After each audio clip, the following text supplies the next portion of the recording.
I'd rather play the contact sport. Be easy. Woof. Boy, that's a lot. But congratulations to that family. Coming up, everybody, we got the couple that paid off more than $160,000 of debt, all while planning a dream wedding at the same time. They did it in less than 3 years. We'll be right back.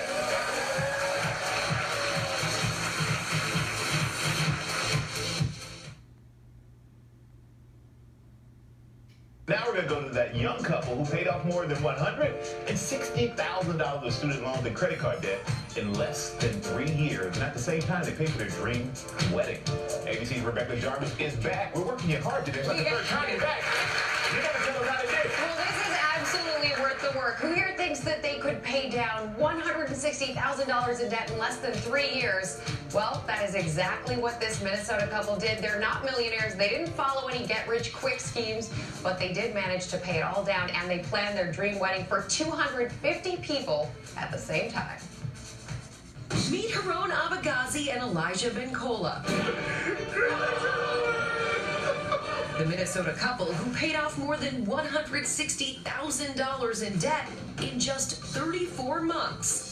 It all started while I was in grad school. I was finishing up my last year, and I started researching how to pay off student loan debt. The duo getting inspiration from debt expert Dave Ramsey's 7 baby steps. The hardest part was starting. It was really quite overwhelming. It's such a big and overwhelming thing to do, to sit down and really look your debt in the face and say, wow, once you do that, I think you have to come up with a plan that will work, a plan that works for you. To attack their debt, the couple started using a snowball method in 2015, paying off their smallest total first, then applying the money they were paying on that to the next smallest number, and so on, until they had knocked out nearly $162,000. Similar to weight loss.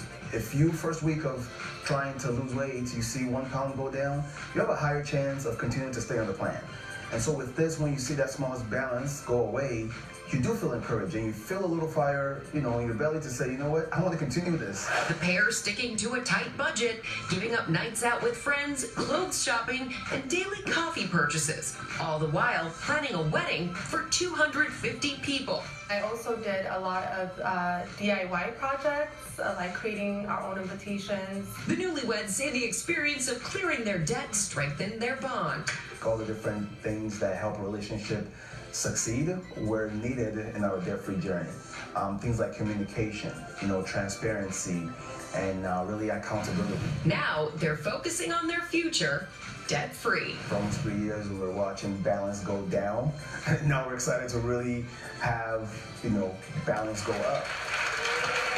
I love this one. Well, congratulations to Haron and Elijah. Another thing they did along the way, they said they never spent those tax returns when they got their refunds back, Michael. So something to think about when you're getting your refund back. Pay down that debt. Most have already spent it before they got it back. Exactly. And it looked like a pretty extravagant wedding, too. So, they've done a lot with their money. They did well. And I want to have questions, want to ask the audience to participate with this with us. By raise of hand, if you think that this is true, and Rebecca, you're going to give us the real answer at the end. The average household carries over $8,000 worth of credit card debt. Raise your hand if you think that's true. Okay, so maybe about half of the audience, yeah. Sure. So it actually is true, Michael. The average household right now is carrying $8,600 in debt, in credit cards, and that number has been rising. It was up 6% last year. So this is something to keep in mind. That credit card debt is some of the most painful debt to pay down because of the interest rate it carries. Okay, another question for the crowd. There's only one way to pay down debt. If you think that's true, raise your hand.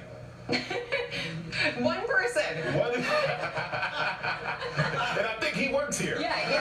So, and he is not debt-free. No, I'm just kidding. No, but the most important thing to remember, and people here know this, is there isn't just one way, but there are some better ways. So, for example, our couple here today, they use the snowball method. And what that means is you write down all of your debts, each credit card, each debt you owe, you write down the amount you owe, and you start paying them off from smallest to largest. The reason you do that is because you feel good. Once you've clicked off of one, you feel good. Also, there's the debt ladder method. That way is the cheapest way to pay it down because you start with the highest interest rate debt and pay that down first. And one of the biggest stresses in a relationship is finance. Exactly. And this is a way to eliminate. And I love that they're starting off well on this one. Haron and Elijah, great example for everybody out there. Congratulations to them. Rebecca, thank you for hanging in there so much today. And coming up, everybody, country singer Russell Dickerson is here performing live.